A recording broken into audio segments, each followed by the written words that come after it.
Hello everyone, I hope you're having a great day. Welcome back to another episode of the best mods of the week in Baldur's Gate 3's Mod Manager.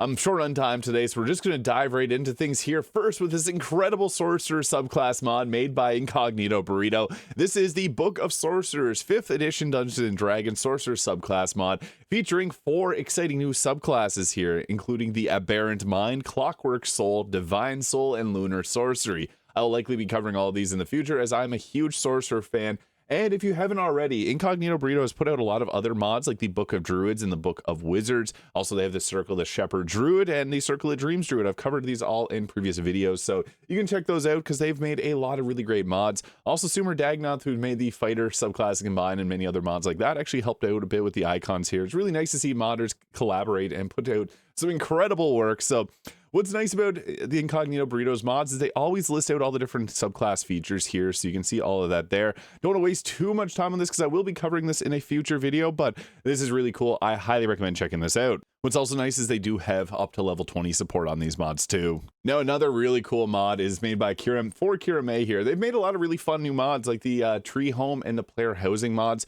The Portals mod, so this adds portal goo to each act starting area. So what these do is they give you basically a portal that you can move around wherever you want and it'll teleport you between the 2 locations.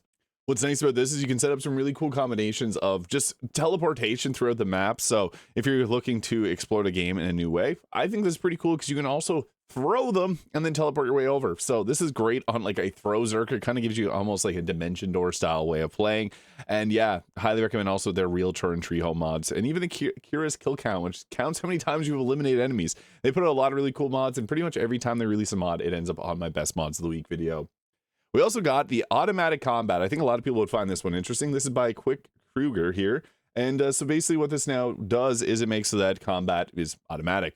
It gives you a toggleable passive so that you can have your teammates all just attack on their own. Although you should always be controlling at least one of your characters. So probably if you're playing as an origin character, let yourself control that one and you can have the rest of your team just run around. And it makes you feel less responsible if Shadowheart ends up getting down because it's not your fault that she just ended up using a wrong attack and got attacked. So automated combat here. Really cool mod.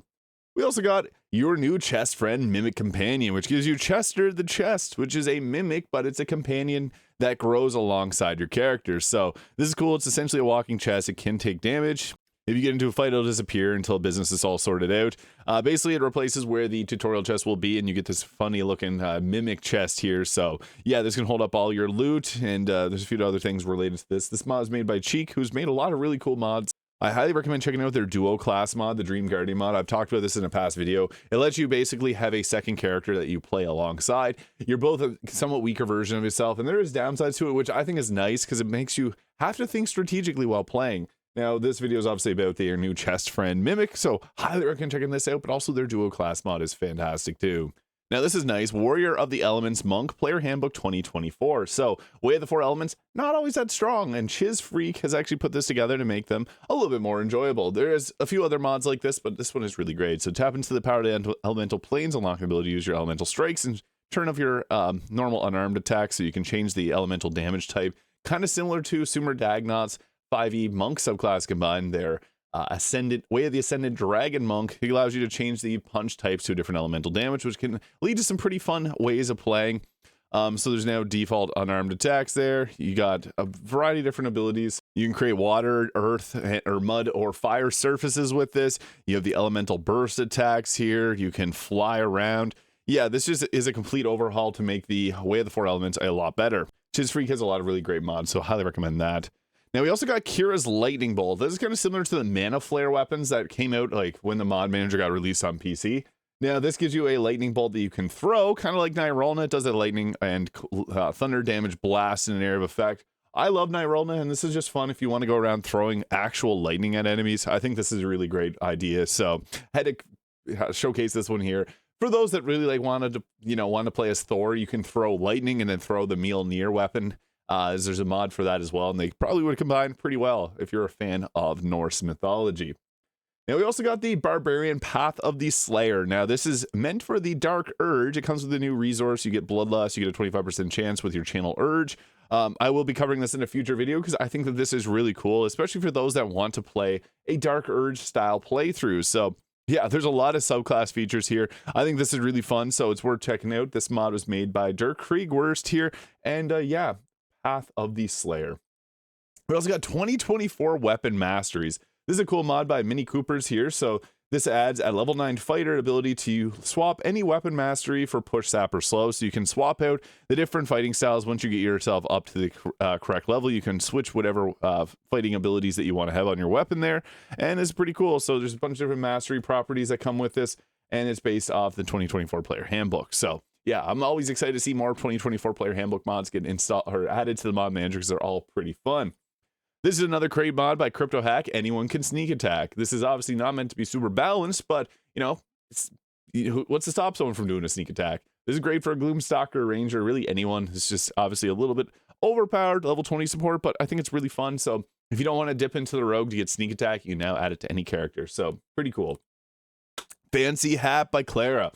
This mod was made by Klara from Earth, and not to be confused with Klara from Jupiter. This gives you this fancy hat, and I must say, this looks really nice. Kind of reminds me of the Hunter outfit by Ren, which is a mod in Baldur's Gate 3 that I commonly use. Really cool hat. Big floppy hat. Pretty fun. Chair Shot. This is a mod made by Yoonmoon6, who's made a lot of other mods as well. This adds some chairs into the game that you can use as a weapon, and it looks pretty funny if I do say so myself. I think this is great, though, for WWE fans. You can go attack them with the chair. So yeah, something small but fun, and this is exactly what I think modding is all about. We also got a really great mod by Loja, the Horns of Faerun, which adds a bunch of new horns into the game. Now, you may know them for the Faces of Faerun mod. This adds a lot of new abilities. I'll be covering this in a future video when I go over more cosmetic mods, because there's always a lot of really great ones that are dropping. And this looks really cool. There's physics on these horns here as well. So, Horns of Faerun. Unsafe Haven next. So, this is a mod made by Crypto Hack. So, this makes it so that you can't flee combat. You're always locked in. This is great for those that want more challenge, because, yeah, normally in a situation where the fight goes south, run away and you can flee combat and you're good to go. Now you can't. So, Unsafe Haven. Wyll's Devil Business are bonuses. I think this is a cool mod made by Max Strength Wizard. And basically, so this gives him basic dark vision, but not devil sight. So this is basically when he returns to the Fiend or Cambion, he gets abilities from them.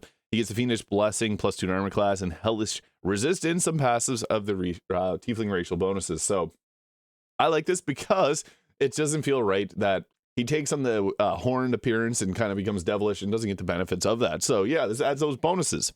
Now we also got this mod here, Astarion's Tousled Curls. This adds slightly longer hair to Astarion.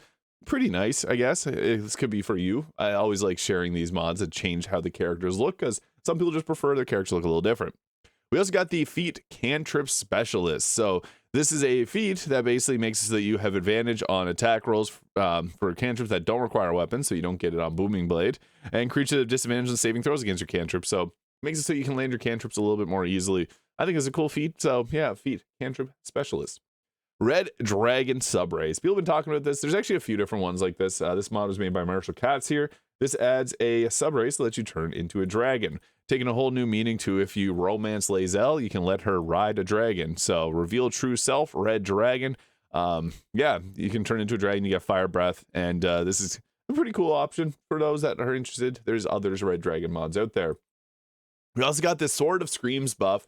This is a cool one because the Sword of Screams doesn't have a +1 enhancement. It's actually kind of a weak weapon in comparison. So this adds the +1 magical enhancement, gives you increased critical hit chance by 1 if you bear the Absolute's brand, which I think makes sense, and it gives you level 1 casting of the Dissonant Whisper spell. So I think this is a nice, worthwhile upgrade because the Sword of Screams kind of sucks, despite having a little bit of psychic damage on it.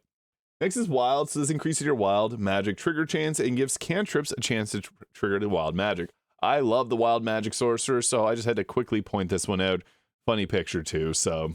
Next up is the Planar Ally Moonlight Silver mod by Juno is Playing. So this adds another option for the Planar Ally, and I think this is really cool. So the Moonlight Silver comes with the Lunar Smite, Divine Flare, Aura of Vitality, Revivify, and Lacerate. And it has a similar weapon to the mace that comes from the Diva. So similar, it's obviously a lot more powerful, but it's a cool option. Planar Ally is really powerful, so this could be for someone out there. Swarmkeeper Buff. Slight buff to the Swarmkeeper Ranger because it isn't as strong as some other classes in the game. The Prey Scent now deals a 1d8 damage, and the Teleport is now 9 meters. Small change, but I wanted to highlight this because some people may be interested in something like that to make the class a little bit better. We also got the Calis preset by Plane 03. This adds a new body type 4 human, elf, drow, and half elf face. I know people have been begging for body type 4 mods. Here it is. So yeah, this I think looks pretty solid too. So if you're looking for a new body type 4 face, there you go. Doesn't work on body type 2, only on body type 4. It's based on Raymond E. Feast's Spear Serpent War Saga. Next up is the Wild Magic Improved, as I'm a big fan, obviously, the Wild Magic. So this is by You're Not Ania. This adds a lot of actually changes to the Wild Magic Sorcerer, so you get a bonus. You can get a bonus to spell save DC and advantage on attack rolls, and you can trigger that by using 2 sorcery points. New Sorcerer's Restoration, you can recover half your sorcery points per long rest. Empowered Spell, which gives you advantage on your damage. This is a normal meta magic that's not in Baldur's Gate 3, so it's nice to see that restored to the mod. Heighten and Quicken Spell reduces 2 sorcery points, and some other changes to the Wild Magic Sorcerer. So the Wild Magic Sorcerers increase over time, and a bunch of other benefits here. You can pause this if you want to read through it, because I think this is really cool for those that enjoy the Wild Magic Sorcerer. And finally, we got the Mantle of Blood, a ball-themed cloak, which you can see there. It looks pretty thematic. So this is a mod by a Revolution Scribe made with Linaria. And yeah, this is perfect for Dirge, because yeah, it gives you this cool appearance. And then when the wearer is down, they rise once more as a blood-soaked specter with half their health points restored. So yeah, you can come back up looking freaky. And I think the cloak itself is pretty awesome as well. There's not too many great cloaks in this game. You can see there, it dies as well. So let me know your favorite mod from this week. There's a lot of great ones out there, and I'll be covering some of these in future class video updates. So hit the subscribe button below if you haven't already. Hope you have a great day, and we'll catch y'all in the next video.